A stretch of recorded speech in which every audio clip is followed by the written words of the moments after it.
Welcome everybody, and thank you for joining us at our Parthenon Symposium tonight. My name is Katie Petroli. I am the Director of Education here at the Parthenon. Believe it or not, Athena is just right above me here. So we're at the museum, but coming to you virtually today.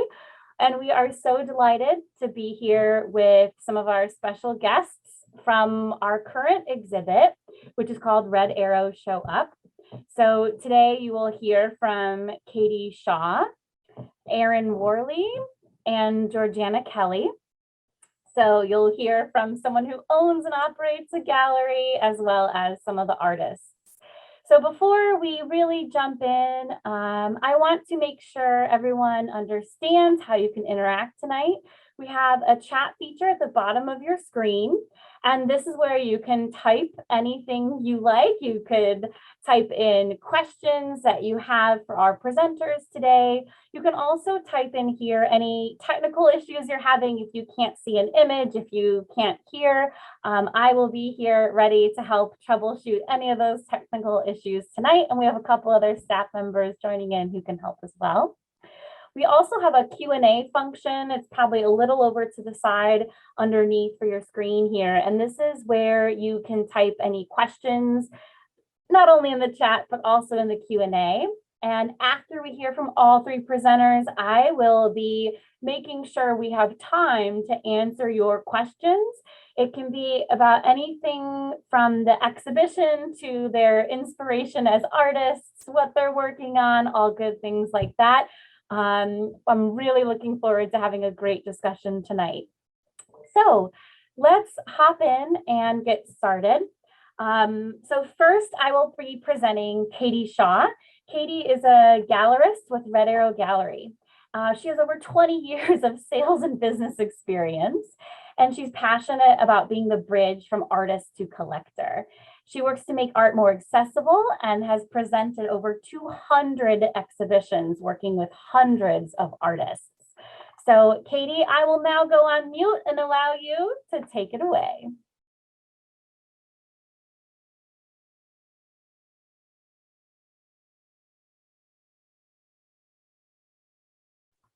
One second, Katie, let's just make sure we can hear you. I was muted. I don't know if I did that myself or not. Anyways, yeah, thank you, Katie. Thanks, everyone. Jennifer and Mark, who was at the Parthenon when we planned this exhibition to begin with, Mark Medley. Thank you for having us. This has been a really exciting, what have we been? About a month and a half so far. We've had this show up. Yeah, and we're really honored. It ended up being ironically at the same time as our 8-year anniversary as a gallery in Nashville. We opened our doors in 2014, and we have been the entire time very by choice in East Nashville, which is not like the typical, it's not the area in which many of the galleries that we have, it's not the arts district in Nashville, but we felt it important to be in a side of town that didn't have access or availability to see contemporary art by living, working artists. So that's where we are. If you have never visited, I highly recommend you to do so. We have openings every first Saturday of the month. And yeah, we've really dug in since we started and have been growing a lot.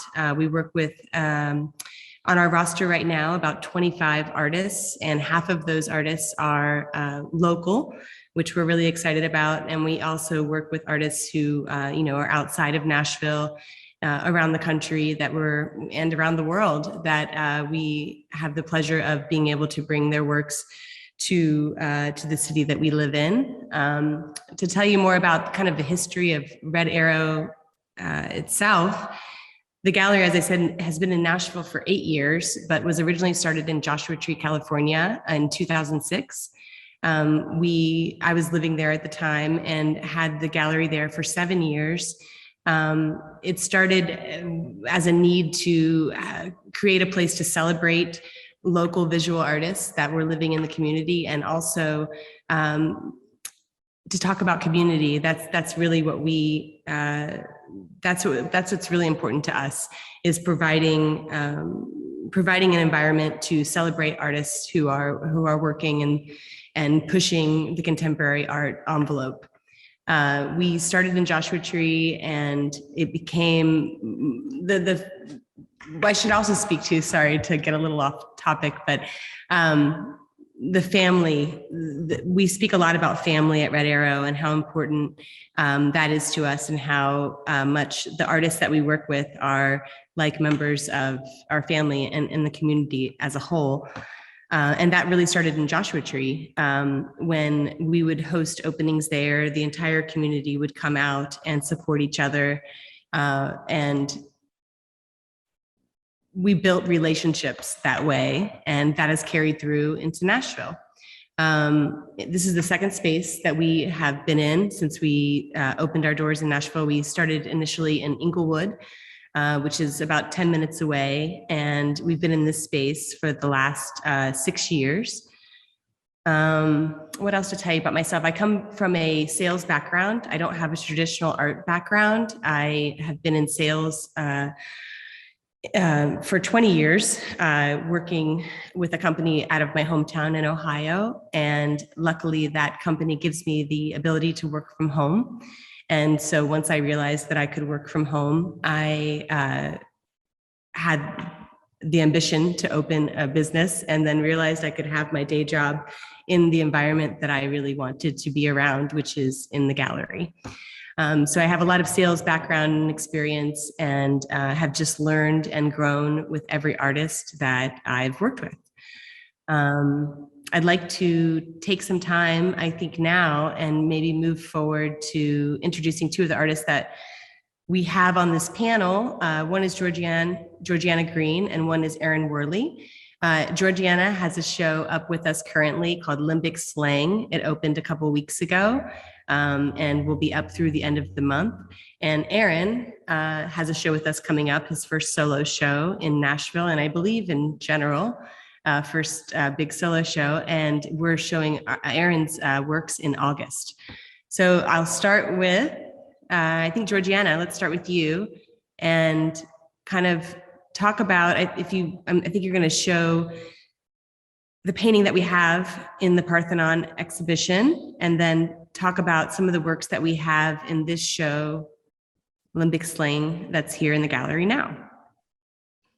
Okay, great. Thank you, Katie, for the introduction. And thank you, Katie, and everybody at the Parthenon for having us tonight. It's a pleasure to be here virtually with you.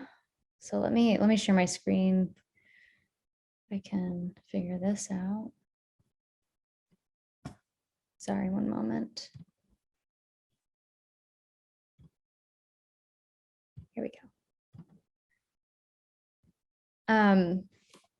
So I will start by sharing the painting that I have currently in the Show Up exhibition at the Parthenon. And, you know, as you'll be able to tell that my background is primarily in painting, but I do have an expanded definition of painting as it's sort of evolved. And so with this painting is very heavy-handed with oil on canvas as the medium, and was really just kind of a reflection on place and being kind of grounded in a sense of place. I made this piece when I was in grad school up in Boston. I went to Boston University for my MFA in painting, and we took a trip to Maine, and it sort of led to a lot of works where I was just very interested in a different landscape than anything I had experienced, and the way light was sort of impacting the colors around me. So that's really the main inspiration behind this piece. And it's one of the larger paintings I've made. It's sort of like located far back in the show. I really like where it is because you can see it from a distance, and it really kind of helps you to kind of take it in because of the size. This is an installation shot from my current show up at Red Arrow. And this is one of the more prominent pieces, I would say, in the curation. Another piece that was inspired by Maine and the different kinds of terrain and just the different kinds of scenic views that you come upon that are just very different than what I had been exposed to in the Southeast and in Tennessee.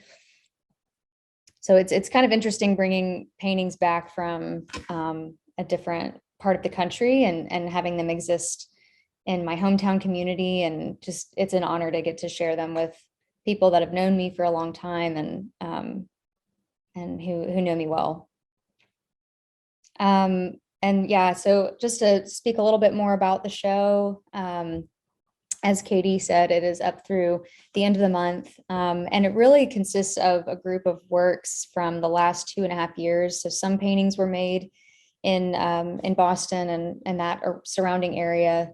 And then some pieces were made more recently as I moved back to Nashville last year.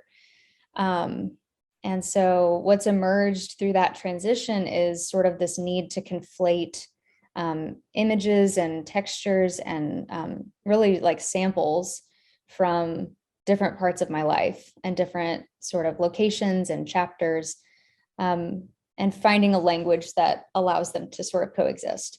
So my language for many years has been abstraction and some kind of balance between abstraction and representation. And that really comes through in the show. Here's a couple of pieces that I'm fond of in this show, and I like the way that they're positioned next to each other, although they were made at very different seasons.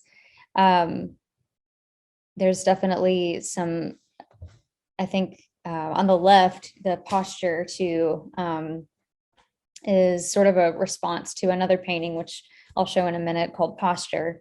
And I think just kind of thinking about, shadows as a way of talking about presence, and also, just kind of how we see ourselves, and thinking about where we find ourselves oriented emotionally and mentally in the wake of transition.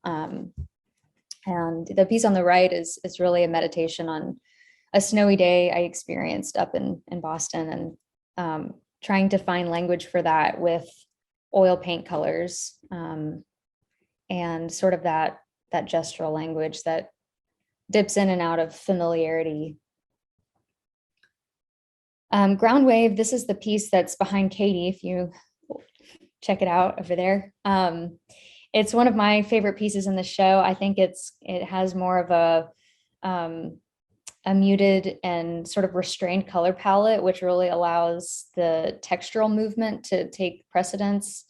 And I think this piece was an important sort of step for me. It's one of the most recent ones. But I was really thinking about, merging sort of fast-paced gesture and motion with a slower kind of observational approach to painting my surroundings and gathering information, gathering, samples and kind of note-taking, and then finding a way to, translate that into paint. The fast areas in this piece in particular were made with sort of an acrylic medium. And then on top is the oil kind of responding to that action in a slower way. And it used a variety of tools and materials to kind of press the oil in.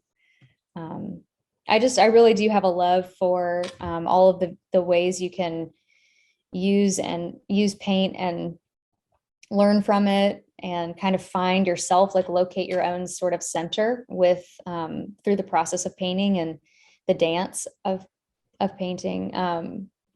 I think like our bodies are so involved when we're making anything really, but with certain kinds of materials, you have to be extra aware of that sort of relationship. At least that's been true for me. This piece is one of the first that I made in grad school, where I was getting pretty deep into the found fabric realm and just seeing the potential for painting into fabric and using something that had already had a life before it came to me. seeing what kind of potential was there for, exploration of light and color and depth and all the things I'm interested in with image making and building up surface. Skipped a slide. And this piece, Sojourn, was just another one of my favorites that I wanted to share with you. Speaking to, the concept of being sort of in two places at once. It came about, after my transition back to Nashville, just having ties to different communities and, and I think that this painting was just one way of sort of perusing or probing that, that feeling of having connections that sort of interrupt one another in your mind and in your life, but also kind of work together to lead you somewhere and, kind of create something new. Often I work from still life as like kind of a launching off space, and it turns into more of a painterly investigation. And sometimes it's something as simple as gourds on a windowsill, such as this. And they're sitting on a mirror. It's a little bit ambiguous, but I liked the simplicity of the subject in this and how it kind of led me to a complex place with surface and mark making. I think this may be the last slide I have. Are we okay on time? Just stop me if not, but this is one of my pieces, one of the pieces that I feel personally connected to. It is, it's called Posture. And, again, thinking about conflating, various postures and positions and even memories and attitudes in kind of a similar or in the same image, in the same space. And I think, to me, it reminds me of how I can just be sitting in a room and there's all kinds of things occurring to me that you would never know looking at me, but there's sort of an inner world, like an inner reality that I think is hard to put words to. And I'm interested in that, the way psychology can sort of come through as you push your materials around and sort of come up with a composition or an image that feels like it resonates. I think that is the last one. Thank you so much.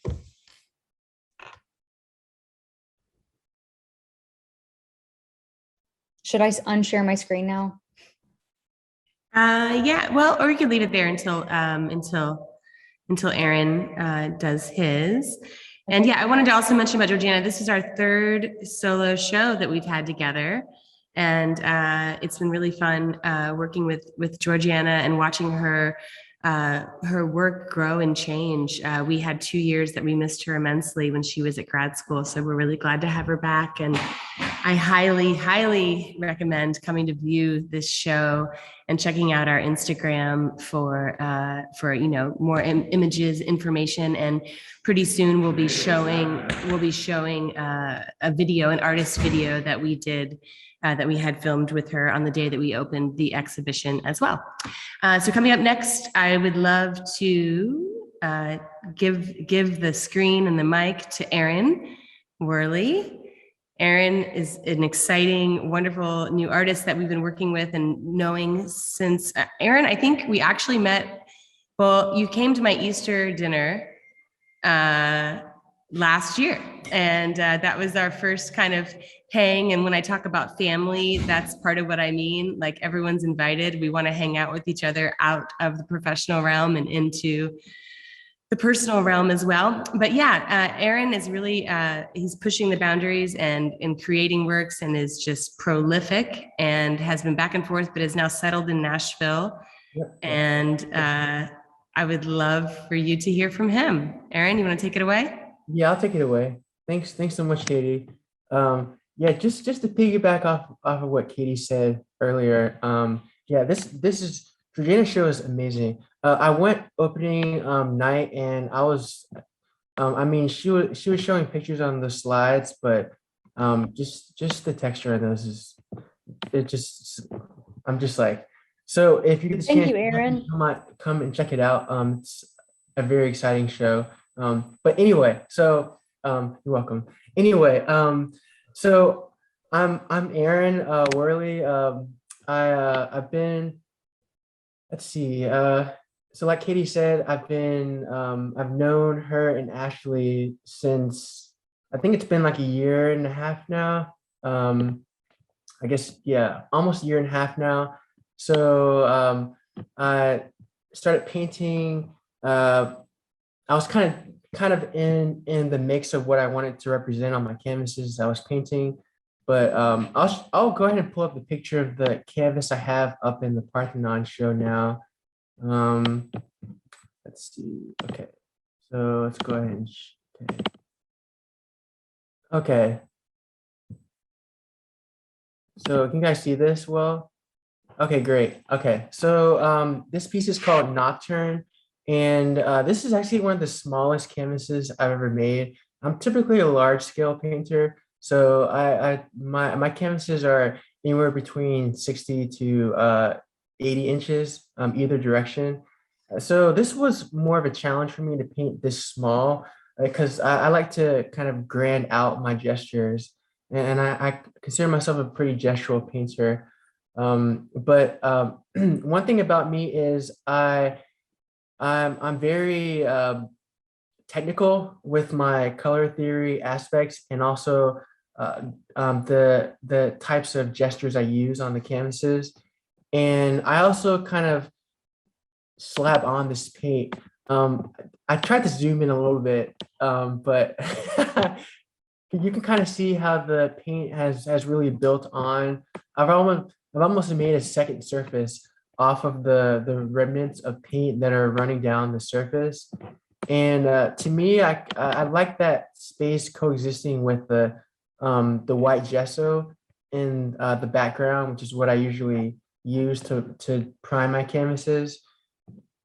And so this piece is called Nocturne. I made it last year, and the title is from the actual definition of nocturne, which is a musical composition that's based upon elements of the night. So something like if a composition had very dark and somber notes, and is represented by an ominous darkness, then that's essentially what nocturne means. And I always have the titles for these canvases I paint before I paint. So I go into a canvas already knowing what it's going to look like. It's just a matter of me, finding oil to to use and what brand to use, the most. I used to use Lucas oil a lot. They have really fast drying time. It was about a couple days. And speaking of how thickly I put the paint on, that's really important for the oil to dry, to the time I want it to. And so I can just put another layer over it. And this, I used a multitude of red shades in this painting. So the background you see is permanent red. And then this is actually a mixture of cadmium orange, this quote unquote four.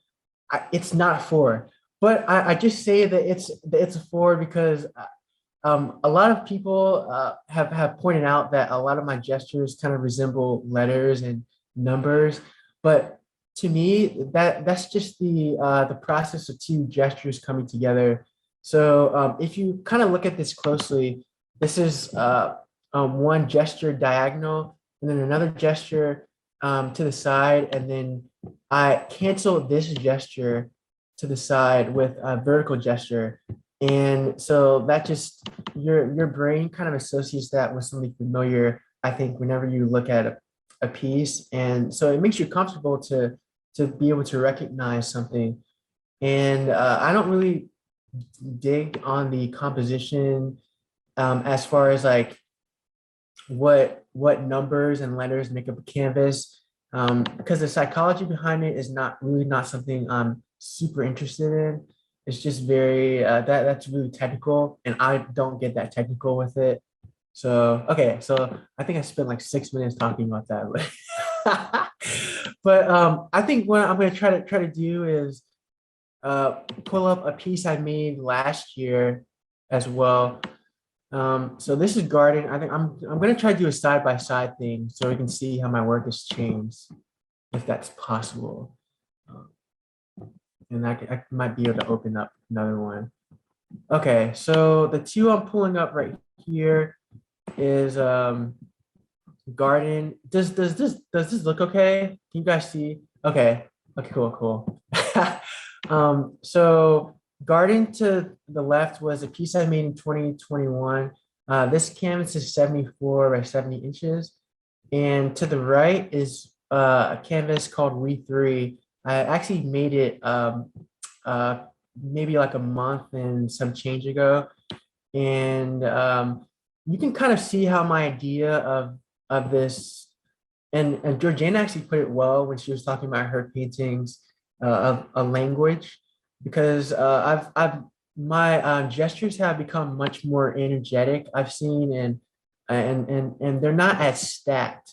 So with garden specifically, you can tell that my movements are a lot more controlled, and I kind of group things together in a bit, and I placed the same colors where certain groups of those similar colors are.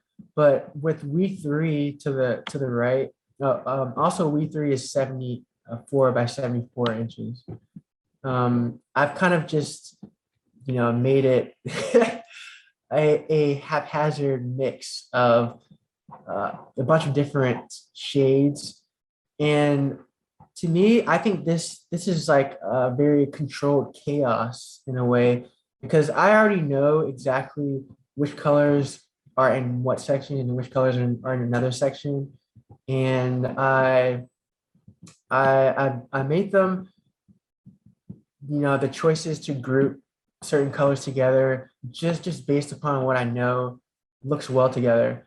And speaking on more of my technical aspect, I do think I have a pretty good grasp on color theory and what colors kind of mix well together, and what colors make each other muddy. And sometimes I do purposely muddy colors, but I think that I balance it out by not having too much weight on a certain section of the canvas, and I'll free up a lot of canvas on the bottom.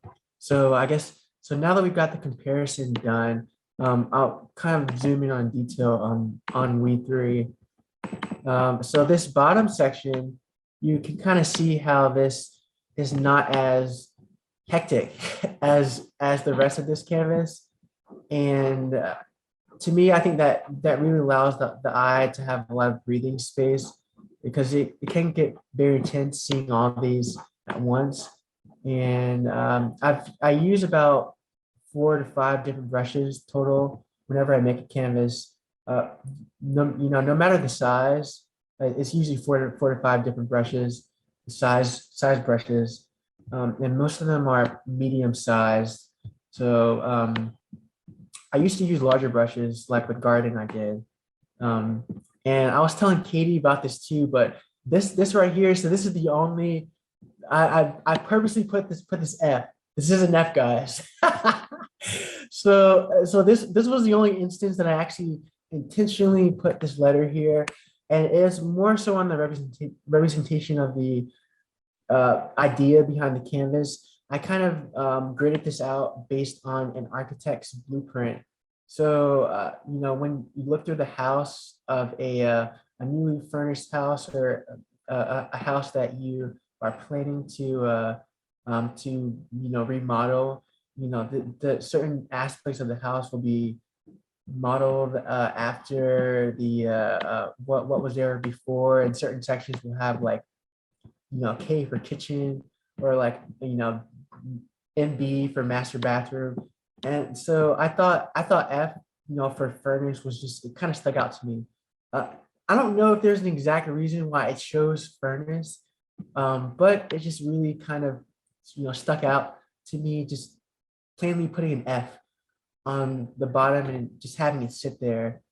And yeah, so and the title comes from, it actually comes from two sources. One was an old biblical, story that my parents had told me about three men who were put into a furnace and they weren't harmed, and that was three people. So we three, and then I used to watch this show called the Banana Split Show.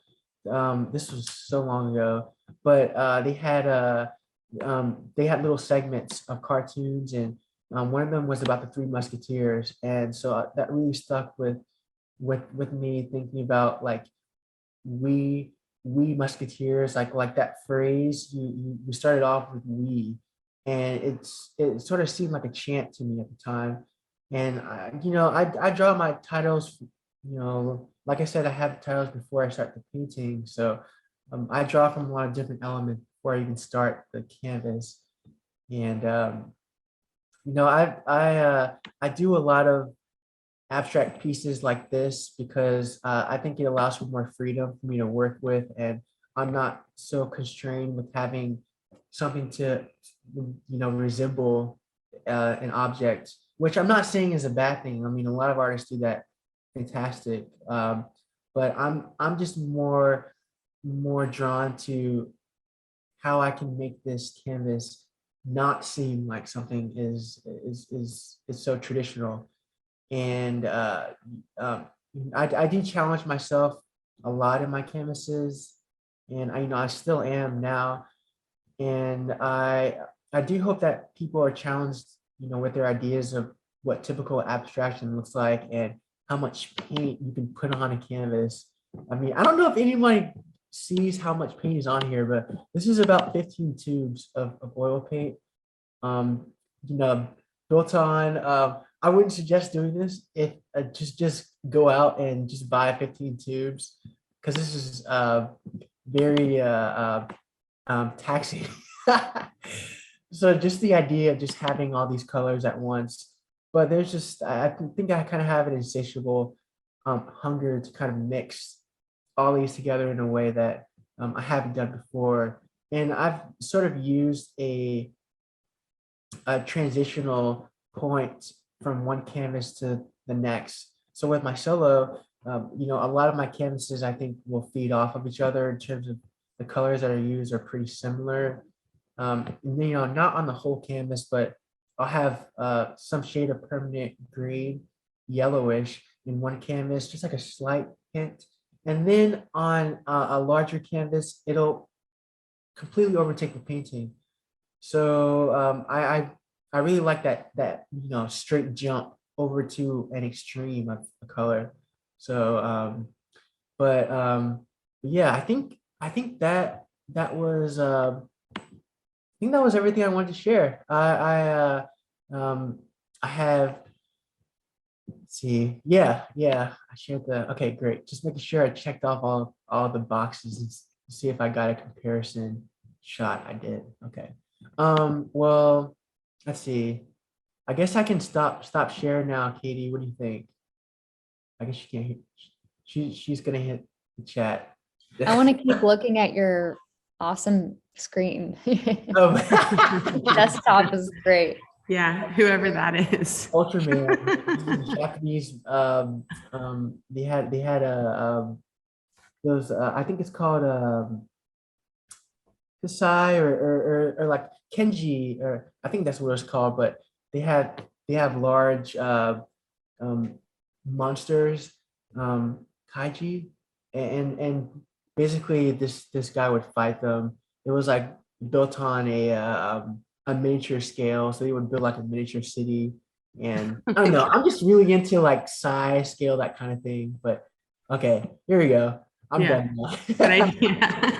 Thank you so much. Okay. Well, I absolutely love it. So we're about to to head into our question and discussion time. So this is an open invitation.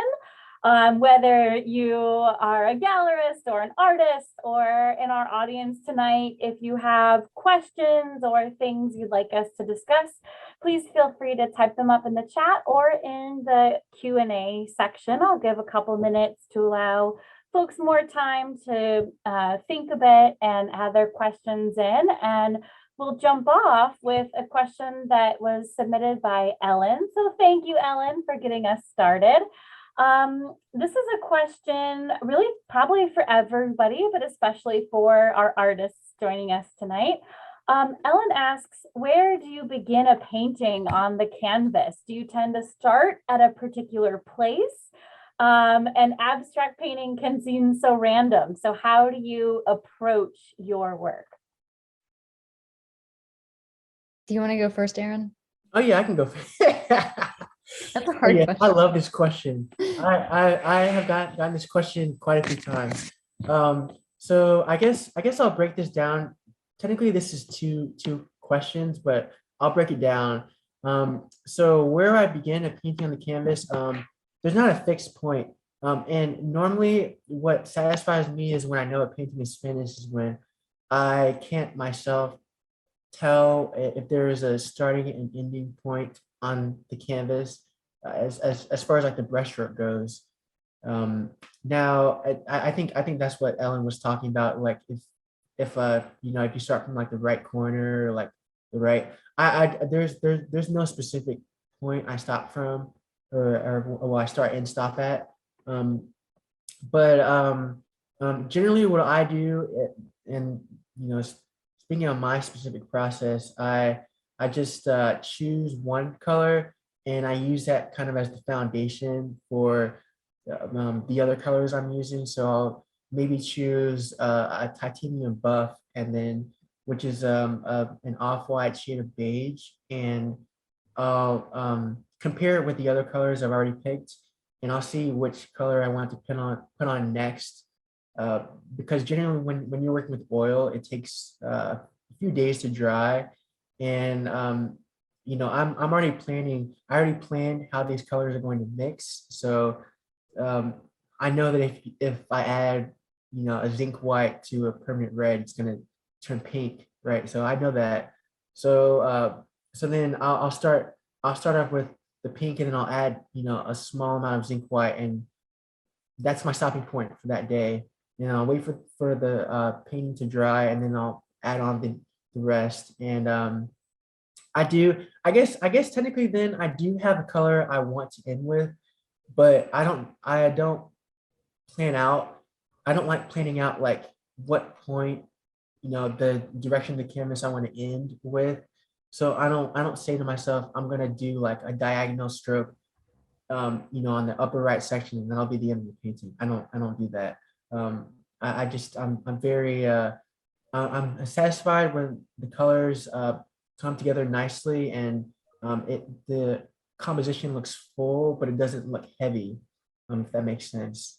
And then it says, abstract painting can seem so random.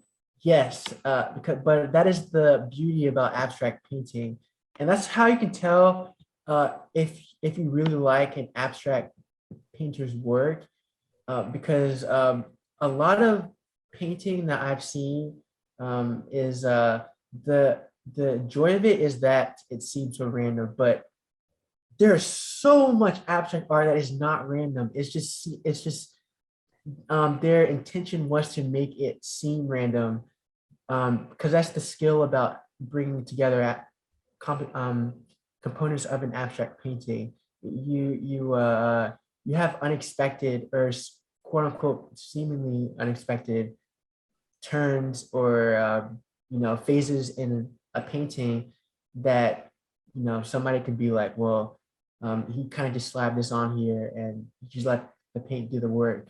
You know, that may be true for some people, but for me, that's not how it works at all.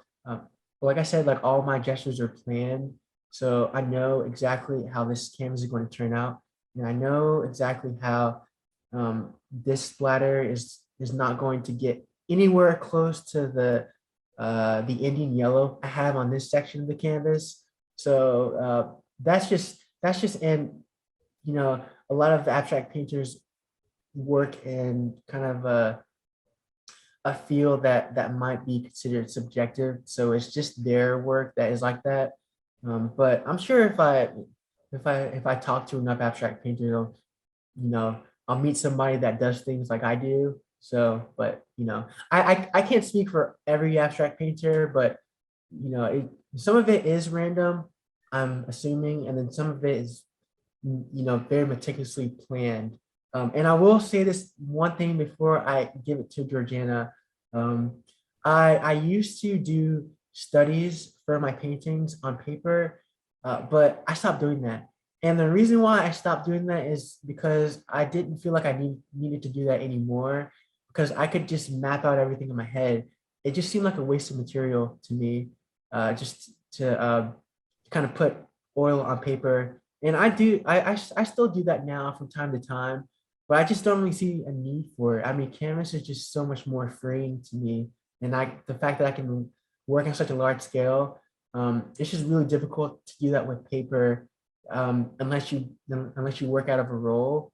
But then I have to weigh down the corners because the corners will curl, and you just like, so with canvas, I'm just like, I can stretch it and then it's done, and I can just start painting. So okay, that was a long answer, but Aaron, well, I'm like, this sets me up perfectly because I wanted to just, like speak to your point and piggyback off of, what you said about it may look random and it may look like not thought out or something. And I think it just takes a really long time of making a lot of paintings, and using different techniques and tools to push the paint around, even changing brands and trying different color mixtures. Like, it just takes years, right? And so at some point, you can start to predict how things will work on the surface. And that's when it gets really fun, because you can have a little bit more clarity and more confidence going into a painting.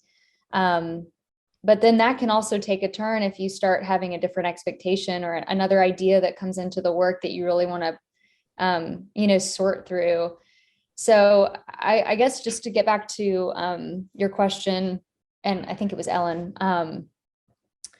I usually, like, starting a painting is super hard. I think it's like the most anxiety producing part of the process. My goal is to get to mess up that white surface as fast as possible. I really don't think too much about it. The only decision you really have to make if you're using oil is this going to be an oil painting, or is this going to be a mixture of things? Because there's some archival issues you can run into if you layer acrylic on top of oil, or water-based on top of oil-based. So, but some painters just are like, those rules don't apply to me, and I'm just going to go for it. And I think that's great. But for me, I usually just try to really like make a mess or make a problem. And that's when, the wheels start turning. As soon as I see that messed up area on the canvas, I'm like, I just generate all these ideas kind of start generating of like how I can maybe address this problem and where it might take me. And sometimes I do have, an image or a subject in mind, maybe like a photo reference that I work from. That's usually, more lately, that's been a common thing that I've done. But even still, there's just so much that I don't know when going into the piece. And the paint is what sort of takes the wheel and dictates what happens. Like we've been talking about language and, kind of discovering through language. And so that really does depend on what material you're using and what's going on in your head while you're doing it, And one of the ways that I've started a painting in more recent work is by beginning with a found piece of fabric that has a print on it or a pattern, or maybe like it was a rag in my studio and it's got some paint already on it, like some studio residue. so that idea of a problem on the canvas has expanded for me into, it could be objects, it could be materials that are already there. And it's really freeing when you come up to the canvas and it's already had something done to it. Like it's already started into the process of becoming a piece of art or becoming a painting, or however you sort of define that for yourself. But so yeah, but that's a really good question. I'm glad that Aaron went first because I needed to think, and you had a great answer, Aaron. It was very thorough and it helped. But Aaron and I have a lot in common. We always have so much to talk about when it comes to these painting issues. And so this is really fun. I like doing this. Yeah, and I noticed that. I was really enjoying getting to hear the context of your work and see it with a wider collection of both of your collections of work. So thank you for that answer and for helping us start the painting however works for us, right? Our next question is from Lauren. And this is probably mostly for Katie, although I, just personally do want to ask the inverse of it. But so for Katie, what criteria do you have for choosing work or artists to represent as a gallery? I mean, yeah, and this is something I've been asked before as well. It's really, it sounds so simple, but it's just, as I said, I don't have a formal arts background. My mother was an artist. I've been around artists my entire life and been subjected to, museums and galleries since I was a child, which definitely laid some groundwork for where I am now. But it's just if it resonates with me, honestly, it's if I see works that are exciting and that I feel like I would want to look at in my home for the rest of my life. If I could only, and those are the artists that I work with. They're artists that some I've found, like Georganna. I think I ended up on her mailing list at some point and became familiar with her work, and then saw it and was really excited and did some studio visits, and then we started a relationship that way. Aaron is someone that submitted to the gallery, and the works he showed me at first, I was like, I don't know if I can do anything with these. I love them, but I don't know if I have the collector base or connection for those.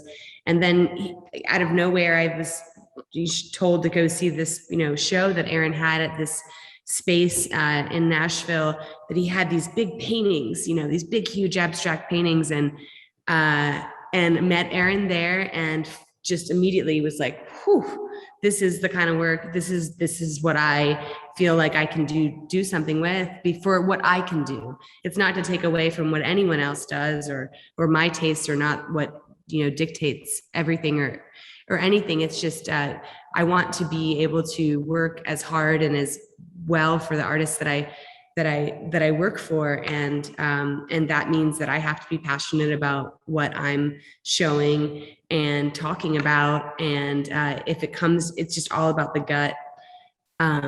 It's all about the gut, really. And we get some submissions that are great, but definitely some of the best relationships and most successful relationships that the gallery has had and is continuing to have and grow are with artists who I've been connected from artists to artists. Everything, the world is all about connections and people. And, that's kind of been some of our best relationships that we have now and moving forward have been artists connecting us with artists that they admire. And there's no set criteria. I would say this, if you're an artist that is considering submitting, which we do take submissions, you can just email in to info@the Red Arrow Gallery. I would just suggest doing your homework and just seeing, if you look at our website, you can see the work that we program, you can see the types of artists that we work with, and you can see the works that we've sold and all of that. It's all online. And so I would just suggest seeing if you're going to submit to us, if that work fits in with what the conversations that we're trying to have and the artists that we're trying to show. And that's the first thing to do, I would say. Well, Katie, that is a perfect transition to my question about the inverse as artists? How do you find galleries? How do you find collectives, display spaces, things like that you want to connect with and work with to share your art with? I can chime in. It is like Katie said, it happens differently for everyone. And I think it just kind of depends on who you're in community with and where you are sort of putting yourself out there. And if you're putting yourself out there, I think, like Katie mentioned, I had some works up in a house show in, a neighborhood in East Nashville. And I think that's maybe where you saw my work the first time. And that led to, some studio visits, some conversations, and we ended up wanting to work together. And so you don't always, you just can't really know how those relationships will begin. And I think it's just so important to just come into the process open and also, just know what you want out of it and know what you are hoping for. Like, just think about the goals you have for your work. The way you feel about sharing your work with an audience is, it's very different than being in private, being in your studio and just showing your best friends, right? It's becomes more of an exchange with the public and with a bigger community. So it can be a really great thing. It's just, it's definitely something to kind of go into it having thought through a little bit. And, but yeah, I do believe, and I don't have a whole lot of experience on this one area, but I do believe a lot of it happens online on Instagram, being diligent about documenting your work, or finding someone who can document it and trying to, have a website and keep your stuff updated. I know that goes a long way in terms of, gaining some attraction, gaining some exposure, and making the right kinds of connections.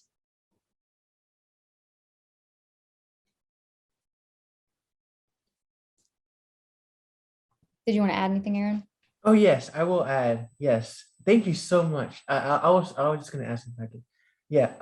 So I'll actually speak on Georgia and I's relationship, how it started.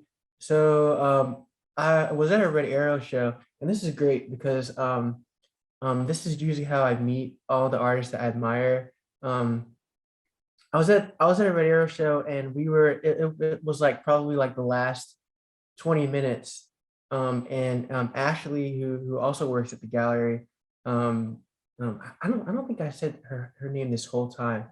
Ashley works at the gallery, and she's like, Aaron, this is Georganna. I was like, who are you? And she was like, I'm Georganna, and I'm a painter. And for some reason, I don't know, somehow I think I had I had at least heard her name before. And we were actually heading out to Katie's house after this. And Georgina was like, all right, I have to leave, but Aaron, we'll talk soon. And so fast forward like a week after that, Georgina and I started, I think that we follow each other on Instagram. And then I was like, so Georgina, just want to throw this out there, but can I have a studio visit with you? And she was like, sure. And I went over, and that was like probably the best studio visit I've had. I mean, I think that we were talking for like 3 hours. It was awesome. It was a great studio visit. It was really fun. Yeah, So much to talk about. I had so much fun. And I think that speaks to what what everyone in this group is saying, that a lot of the artists at Red Arrow, they're just my friends, and they just happen to be painters. And it's just like everything just comes so naturally, like you don't have to force talking about the qualities of oil paint. It's just something that you deal with, because like we're just talking about drying time, and like drying time is something that every oil painter goes through, because you're trying to speed up materials and stuff like that. And then when we were me and Georganna were talking in her studio visit. We were just talking about just piecing things together, and just that sentence or just that phrase. The way that she works and the way that I work, it's completely different as far as putting certain things on a canvas, like having elements of a different canvas or elements of something else on a canvas.